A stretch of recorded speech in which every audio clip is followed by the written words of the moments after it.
কাজের ব্যস্ততার প্রযুক্তি নির্ভর জীবনে শরীর ও মন সুস্থ রাখতে খেলাধুলার গুরুত্ব আগের যে কোনো সময়ের চেয়ে অনেক বেশি। তাই বিশ্ব ডায়াবেটিক্স দিবসে স্কয়ার ফার্মাসিউটিক্যালস আয়োজন করেছিল একদিনের ফুটসাল টুর্নামেন্ট, যেখানে অংশ নেয় ৮ দল। এমন একটি টুর্নামেন্টে অংশ নিতে পেরে খুশি স্কয়ার গ্রুপের বিভিন্ন প্রতিষ্ঠানের কর্মীরা। আমাদের টিমে মোস্ট অফ দ্য প্লেয়ার আর কি ইয়াং, সো এটার একটা বেনিফিট আমরা আশা করব নেওয়ার জন্য, যাতে করে আমরা আজকে একটা ভালো খেলা দিতে পারি। আমার টিমের নাম ফার্মা টাইটান্স।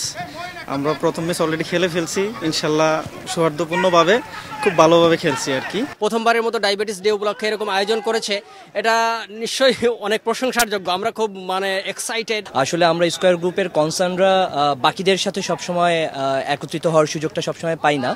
এই স্পোর্টসের মাধ্যমে একত্রিত হতে পেরে আমাদের ভালো লাগছে। খেলার চেয়ে বেশি হলো যে গ্রুপে অনেক লোক আমরা হয়তো একজন চিনি না অনেক সময়, এই খেলাধুলার মাধ্যমে কিন্তু এই সম্প্রীতিটা গড়ে ওঠে। এই জন্য আমরা স্কয়ার ফার্মাকে অসংখ্য ধন্যবাদ জানাই এবং এটার সাথে সংশ্লিষ্ট যারা ছিলেন তাদেরকে অসংখ্য ধন্যবাদ জানাই। এ ধরনের আয়োজন প্রতি বছরই করতে চান আয়োজকরা। এই টুর্নামেন্টটা পার্টিকুলার একটা ব্র্যান্ডকে নিয়ে করা হলো আর কি, যে কন্ট্রোল ব্র্যান্ড বিশ্ব ডায়াবেটিস উপলক্ষে, এবং খুব স্কয়ার গ্রুপের সব কোম্পানি এখানে পার্টিসিপেন্টস করছে। সব প্লেয়াররা খুব উৎসাহ উদ্দীপন এবং তাদের ফ্যামিলি মেম্বারদের নিয়ে এখানে আসে, এবং এই টুর্নামেন্টগুলি আমরা খুব এনজয় করি। খেলোয়াড় আর দর্শকদের জন্য স্কয়ার ফুড অ্যান্ড বেভারেজের নানা আয়োজন ছিল। খেলা দেখতে আসা দর্শকরাও এমন আয়োজনের অংশ হতে পেরে জানিয়েছেন উচ্ছ্বাস।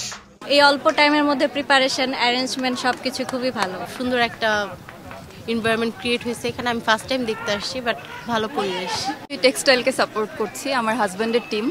ওরা এখন খেলছে মাঠে, খুব এক্সাইটেড এখন এই মুহূর্তে। খেলা দেখে খুব ভালো লাগছে। ওভারঅল আয়োজনটা অনেক সুন্দর হয়েছে, এটা ভালো। হোপফুলি নেক্সট ইয়ারও স্কয়ার বা কন্ট্রোল প্লাস থেকে এমন আরো ধরনের ক্রিকেট হোক, ফুটবল হোক, এমন আরো ধরনের খেলা আয়োজন করা হোক। ফাইনালে স্কয়ার টেক্সটাইল লিমিটেড ১-০ গোলে স্কয়ার টয়লেট্রিজ লিমিটেডকে হারিয়ে জিতেছে ফুটসাল টুর্নামেন্টের শিরোপা।